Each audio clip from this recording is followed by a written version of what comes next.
Why Hamilton going off track 29 times was legal. There is no denying that the first round of the 2021 season was a banger. We had Lewis Hamilton and Max Verstappen dueling in the desert for the win and had us all on the edge of our seats. Especially on lap 53 when the Red Bull went swooping round the outside at turn 4 to take the lead, albeit for a few corners before handing back the position to the 7-time champ. It turned out that the stewards had been on the phone to Christian Horner asking them to concede the position after an illegal overtake with 4 wheels off the track. If this was an isolated incident, you'd think, fair enough, that's pretty consistent with what we've seen in previous Formula 1 races.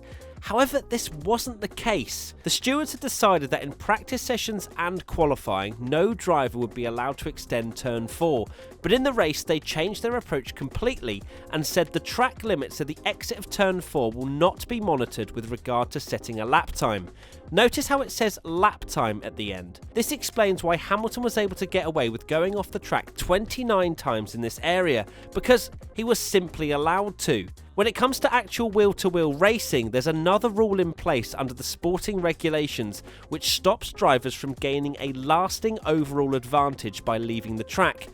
But you can see why a lot of people then questioned how extending a corner throughout a race isn't also gaining a lasting overall advantage. These kind of rules really frustrate me. Why isn't this stuff just black and white? You either can or you can't. Why is there one rule for racing a competitor but another rule for if you're lapping on your own when it comes to track limits? It really takes away from an otherwise amazing Grand Prix. The most confusing part is this next bit though. Mercedes came over the radio to Hamilton telling him to stop extending turn 4 because he was in danger of receiving a time penalty from the stewards.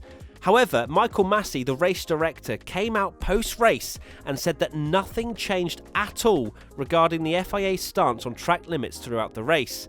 Verstappen was also of the opinion that you could not extend turn 4, so all in all it sounds like a massive breakdown in communication somewhere, or Mercedes were disguising some kind of problem with Hamilton extending turn 4 and decided to use the stewards as a made-up story.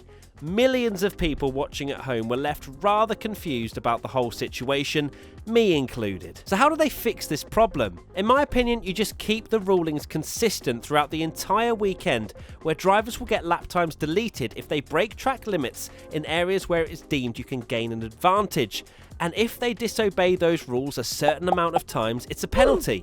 It's easy to understand and doesn't leave the entire F1 fandom confused over what is allowed or not allowed. Hopefully the FIA listen to us, the fans, and realise that changing rules on the fly is not the way to go. There you have it, why Hamilton going off track 29 times was actually legal, even though it just didn't seem to sit right with many people. What did you make of it? Did Hamilton deserve a penalty? Was Max Verstappen's pass fair? Let us know in the comment section below.